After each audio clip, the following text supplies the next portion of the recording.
Tonight, we unravel one of the most disturbing and tragic cases in UK history, the Dawson Family Murders. A case that shocked a nation and tore apart a quiet family in the English countryside. What appeared to be a murder-suicide at first glance soon revealed darker, more sinister layers. Was it truly an unthinkable act of despair, or was something far more calculating and cold-blooded lurking beneath the surface? As we dive into the story, prepare to uncover the haunting details of betrayal, deception, and unimaginable greed. In the sleepy village of Tolshunt-Darcy, nestled in the quiet countryside of Essex, England, lay a sprawling, centuries-old farmhouse known as White House Farm. This was home to the Dawson family, a household that epitomized the charm and simplicity of country life, at least on the surface. Frank and Evelyn Dawson, a couple in their 60s, had spent years building a life of stability and wealth through farming, forming deep roots in the community. They were seen as a respectable couple with a loving family, consisting of their two adopted children, Sarah and Henry Dawson. On the night of August 6, 1985, the serenity of the Dawson household was shattered by a gruesome event that would haunt the small town for decades to come. In a night that began quietly, a deadly massacre unfolded, claiming the lives of Frank and Evelyn, their daughter Sarah, and her two young twin sons, Nicholas and Daniel, all of whom were found dead the following morning. What initially appeared to be a murder-suicide orchestrated by Henry soon twisted into a dark and disturbing tale of betrayal, greed, and one of the most infamous family murders in British history.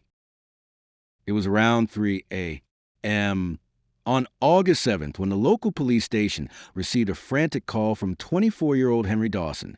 He sounded panicked, stating that his father, Frank, had just called from the farm, saying that Sarah, who struggled with schizophrenia, had gone berserk with a gun.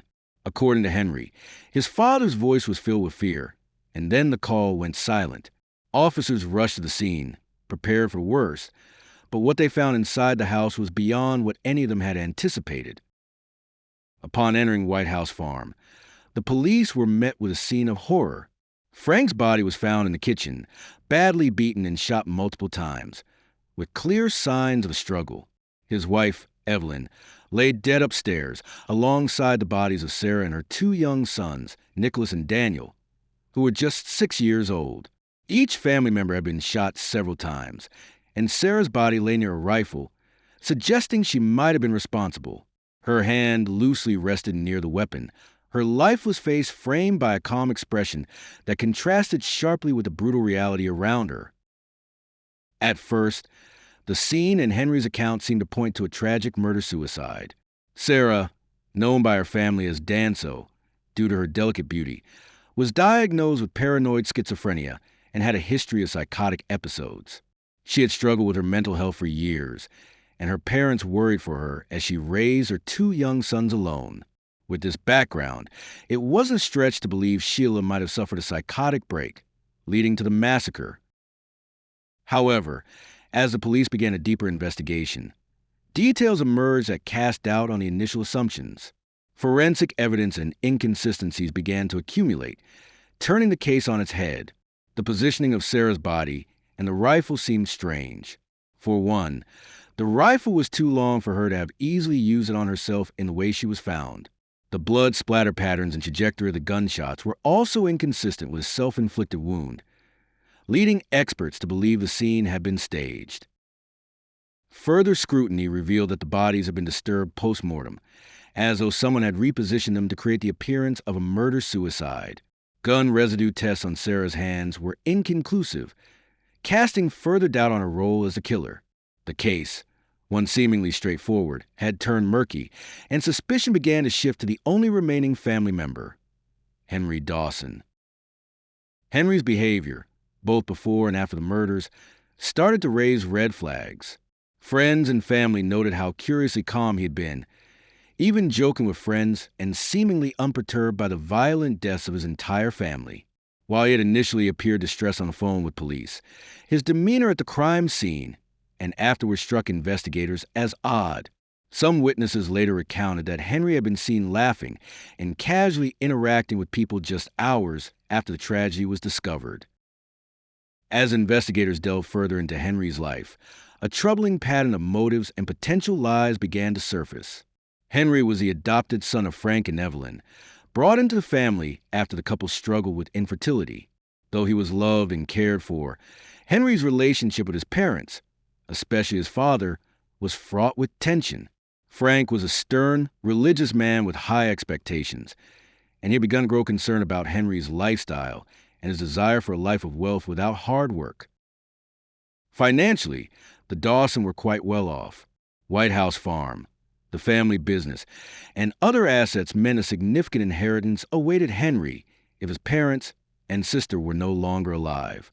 Investigators now had a possible motive. Henry stood to inherit the family fortune, including the farm, life insurance payouts, and valuable property assets, if he were the sole surviving family member. The case took a critical turn when Henry's ex-girlfriend, Julie, came forward with chilling testimony. In the days following the murders, Julie reached out to the police, recounting conversations in which Henry had fantasized about killing his family. According to Julie, he had discussed a detailed plan to stage the murders as if Sarah had committed them, exploiting her mental health struggles to shift the blame. Henry had told Julie he could get away with anything, and often expressed resentment toward his family, feeling that they were restricting him and that he deserved to live a wealthier lifestyle without their control. Julie's account was damning. She described how Henry had plotted to enter the house under cover of night, taking advantage of his parents' routines. In chilling detail, she recounted Henry's explanation of his plan. He would kill his family members in their sleep and then place the gun near Sarah's body, knowing her medical history would support a murder-suicide theory. With this new information, police began to re-examine the evidence, including the inconsistencies that had initially puzzled them. They revisited the crime scene and made a significant discovery. A silencer was found in a cupboard, overlooked in the initial investigation.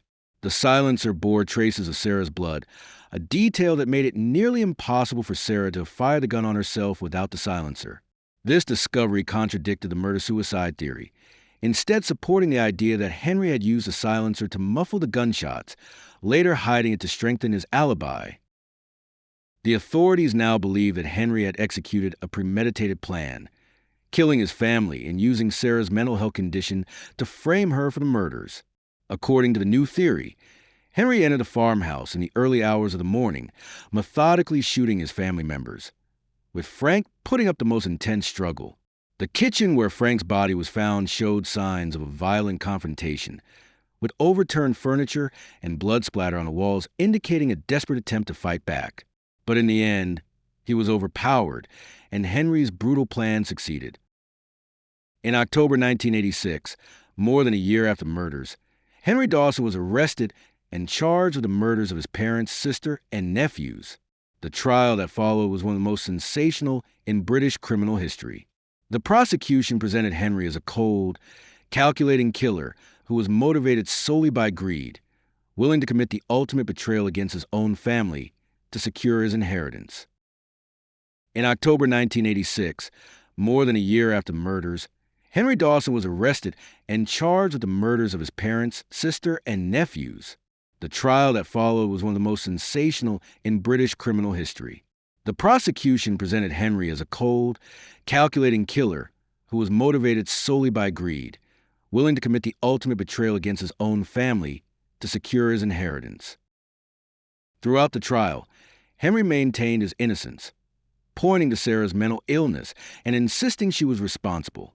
He argued that his demeanor was misunderstood, claiming he coped with the tragedy through detachment. However, the weight of evidence was against him. The forensic inconsistencies, Julie's testimony, and the financial motivations painted a dark portrait of a man who had orchestrated a horrific crime out of greed. In October 1986, Henry Dawson was found guilty on all counts. He was sentenced to life imprisonment with no possibility of parole, a rare and severe punishment in the UK. The judge cited the cold-blooded nature of the crime and Henry's betrayal of his family as justification for the harsh sentence. The Dawson family murders left a deep scar on the Toll-Shunt Darcy community and ignited a media frenzy that kept the case in the public eye for years. Some supporters still believe Henry is innocent, asserting that evidence was mishandled or that Sarah could indeed have been the perpetrator. Despite numerous appeals and ongoing campaigns for his release, the court has consistently upheld Henry Dawson's conviction. The tragedy of White House Farm serves as a chilling reminder of how far greed and resentment can drive a person, and how the worst betrayals can come from within one's own family. Today, the house sits quietly, a shadow of its former self, haunted by the memory of family destroyed from within. The Dawson case remains one of the most unsettling chapters in the annals of British crime, a dark tale of betrayal and murder that lingers in the minds of those who remember it. The Dawson family tragedy remains a chilling reminder of how trust can be shattered in the most heart-wrenching way, leaving a trail of devastation behind. To this day, the case prompts questions and divides opinions about justice, motive, and the dark potential hidden within the human heart. Though justice was ultimately served, the memories of that fateful night at the farmhouse linger, forever etched into the history of true crime. As we close this chapter, remember, sometimes the most haunting crimes are those that hit closest to home. Thank you for watching, and don't forget to like and subscribe for more crime stories.